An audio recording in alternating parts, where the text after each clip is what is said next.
keluarnya Dajjal ini disebutkan dalam banyak hadis, banyak sekali, dan ini yang paling banyak diingatkan. Di antaranya hadis Bukhari yang berbunyi, kata Nabi SAW, tidak ada seorang nabi pun kecuali sudah mengingatkan kaumnya tentang si buta sebelah kanan, ya. Jadi memang dia cirinya buta sebelah kanan. Dajjal memiliki ciri khas, rambutnya keriting, kemudian kulitnya mendekati hitam, ya. Jadi sawo matang, badannya kekar, kemudian dahinya lebar, ya. Dan mata kanannya rusak seperti anggur yang sudah rusak. Dan kata Nabi SAW, ingatlah dia akan mengaku sebagai Tuhan, dan ketahuilah Tuhan kalian Allah tidak buta sementara dia buta. Kemudian orang-orang pada bertanya, ya Rasulullah, bagaimana bisa orang mengikutinya? Kata Nabi SAW, pada saat itu dunia akan ditimpa kelaparan dan Dajjal memiliki bergunung-gunung makanan. Ini bahasa wahyunya begitu.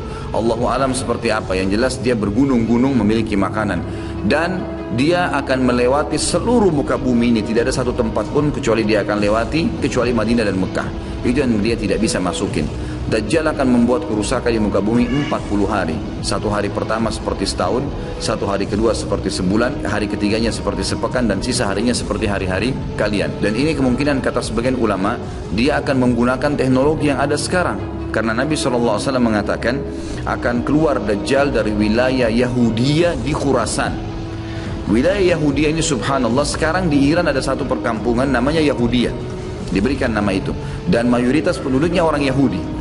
Kata Nabi SAW, Dajjal akan keluar dari wilayah Yahudiyah di Khurasan. Khurasan itu Iran, gitu kan?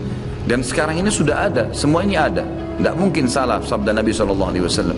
Dikatakan akan keluar dan diikuti dengan 70.000 orang Yahudi. Dan sebagian ulama hadis mengatakan pada saat itu teknologi sangat canggih, seperti sekarang, lebih canggih lagi. Dan setiap kali, kata Nabi SAW, dia memasuki sebuah wilayah dan orang-orang beriman padanya, maka wilayah itu akan subur, turun hujan dari langit, perkebunan, peternakan, semua akan subur. Dan setiap wilayah yang ditinggalkan oleh Dajjal tidak mau beriman, maka akan susah, hujan tidak turun dari langit, hasil mereka mengurang, dan seterusnya. Jadi memang ini sabda Nabi SAW, disuruh kita menghindar, bukan melawannya. Dajjal akan terus membuat kerusakan di muka bumi dan banyak sekali pengikut-pengikutnya. Kata sebagian ulama hadis, beritanya akan merambak sangat cepat dan banyak pengikutnya karena menggunakan media. Kemungkinan menggunakan media kayak kita sekarang merambat luar biasa, mudah ditangkap informasinya. Dajjal akan dikenal oleh orang-orang. Jadi orang-orang akan banyak yang tidak beriman sama Allah, yang munafik, semuanya ikut. Termasuk ada yang mengaku Islam tapi munafikin menjadi pengikutnya Dajjal. Ya. Kemudian Dajjal akan keliling terus di muka bumi sampai dia tiba di Madinah, dan dia tidak bisa memasuki kota Madinah karena di setiap pintu gerbangnya ada malaikat yang menghembuskan pedang. Ada 2 malaikat yang menghembuskan pedang dan menghadangnya.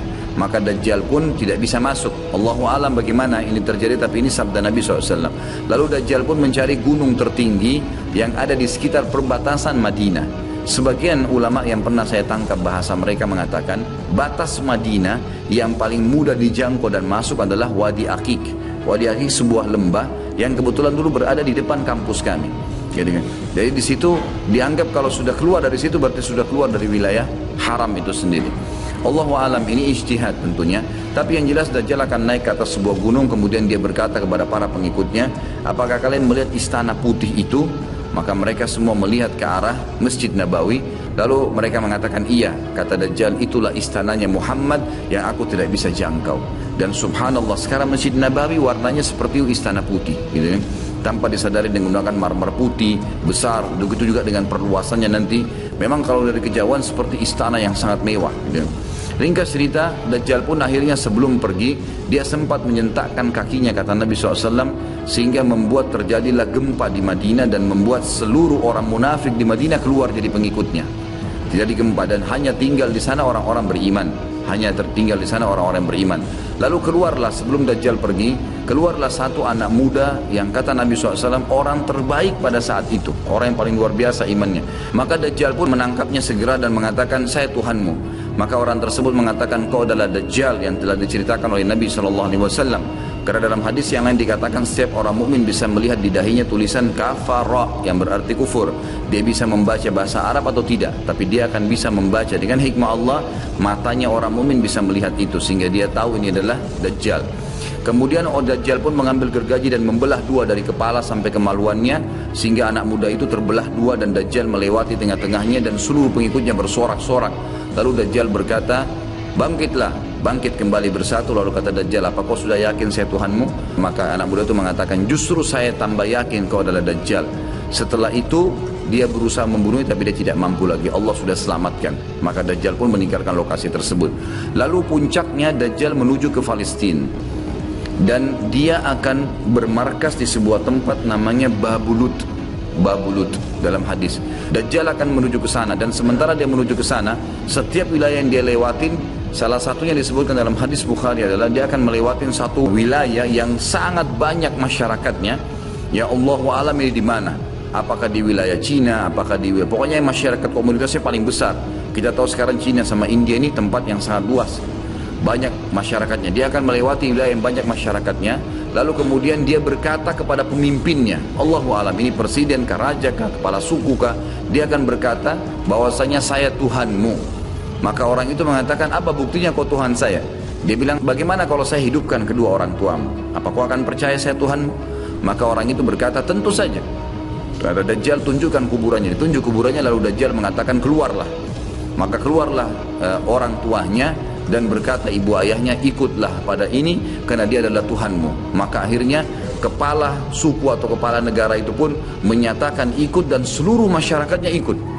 Maka Nabi SAW sudah membongkar buat kita itu. Berkata apa?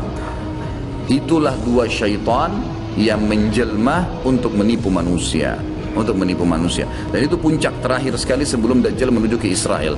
Lalu kemudian dia menuju ke Palestina. Tapi disebutkan Israel, dikatakan Palestina dalam hadis. Lalu menuju ke sebuah wilayah yang namanya Babulut tadi. Lalu Dajjal berpesta pora di sana dengan pengikut-pengikutnya yang mentuhankan dia. Dia berikan makanan, kaya raya, segala macam dia bisa lakukan, fitnah gitu kan. Akhirnya keluarlah pada saat sementara dia berjalan ke Babulut dan tiba di Babulut, keluarlah di Madinah Mahdi. Dan Mahdi ini adalah keturunan Nabi SAW tadi saya bilang, keluar dari Madinah. Kemudian Allah memperbaiki dia dalam sehari semalam. Kata sebagian ulama hadis, Allah berikan petunjuk sehingga dia menjadi baik langsung, gitu kan. Tadinya dia faham agama tapi belum diaplikasikan, sekarang dia langsung Allah SWT ubah menjadi orang yang saleh dalam sehari semalam. Lalu kemudian dia jalan. Ada banyak riwayat yang menyebutkan ciri-cirinya. Di telapak tangannya ada seperti bekas ya, tanda lahir. Tapi yang jelas yang paling mendasar mirip dengan Nabi SAW, ya, alisnya seperti busur panah, kulitnya putih, orangnya tinggi besar kekar, gitu kan. Dan tadi turunan Nabi SAW namanya Muhammad bin Abdullah.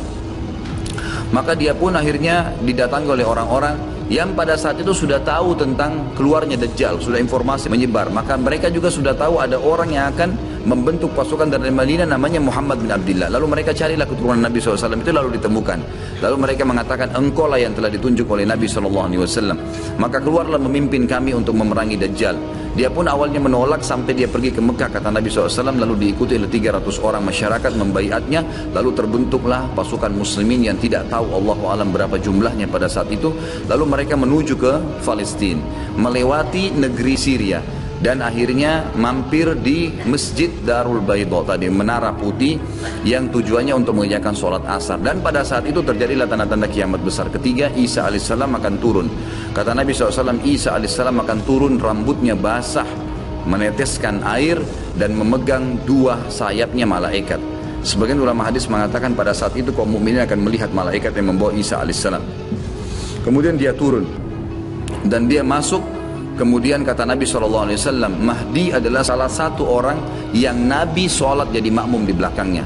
Karena waktu turun Nabi Isa, orang sudah tahu semua ini akan turun, lagi berkumpul gini mau sholat, pas mau iqamah sholat Isa alaihissalam turun. Dan orang-orang sudah mengatakan Isa sudah datang. Jadi informasi pasti, bukan lagi yang diragukan, bukan masih nebak ini Isa atau bukan, mereka sudah tahu. Lalu kemudian Mahdi mengatakan, silakan memimpin hai Nabiullah. Kata Nabi Allah, imam dari diri kalian, dari kalian sendiri, dari kaum muslimin. Maka akhirnya dia pun menjadi imam. Kemudian terbentuklah pasukan tersebut, tiba di Babulut.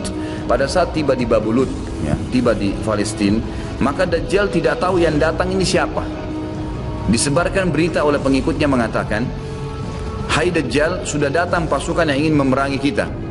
Lalu Dajjal mengatakan, siapa yang berani mengalahkan saya? Siapa yang bisa? Bukakan pintu gerbang, kita tantang. Dia nggak tahu kalau Isa alaihissalam yang datang.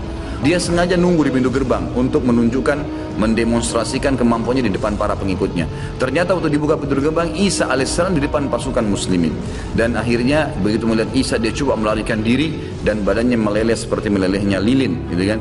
Jalan terus meleleh sampai akhirnya Isa alaihissalam mengejarnya sambil mengatakan, wahai musuh Allah, sudah saatnya kau mati. Diletakkan di tanah, ditekan oleh Isa alaihissalam, lalu kemudian ditombak di antara dua matanya dengan tombak emas, yang akhirnya membuat Dajjal mati. Pada saat itu pun Yahudi mengetahui masalah itu, sehingga mereka menyebar.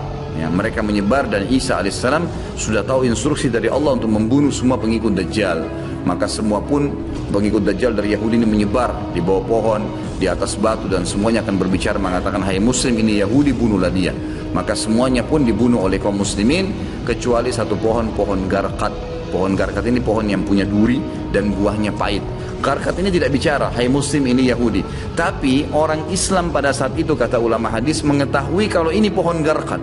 Jadi memang sudah punya gambaran, sehingga walaupun sembunyi di pohon garkat tetap akan dibunuh oleh kaum muslimin.